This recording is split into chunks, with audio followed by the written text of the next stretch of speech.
Okay, today's video is about when your controller says fault or error, ERR. On Hunter controllers, they'll say that.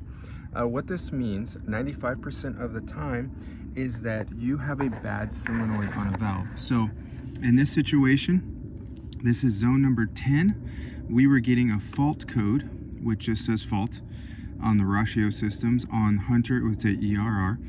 And so that's indicating that this piece, the solenoid, which is this top section, the electronic part of a valve, had failed. And so what it's sensing on the controller is an overcurrent, so that means it's not working the magnet inside the solenoid properly. So the way to fix this, okay, here's the old solenoid.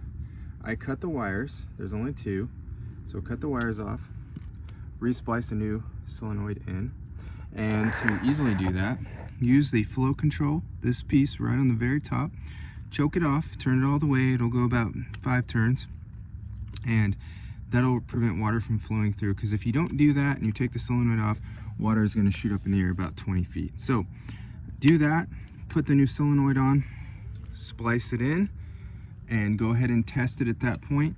Make sure you open up the flow control again, and once you're done, make sure to also use your wireproof wire nuts to put on these connections so that they stay waterproof and don't build up with corrosion.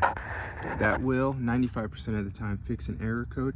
If you still have an error or a fault code, the issue is potentially in the controller, so you test the controller. We'll do a different video about that.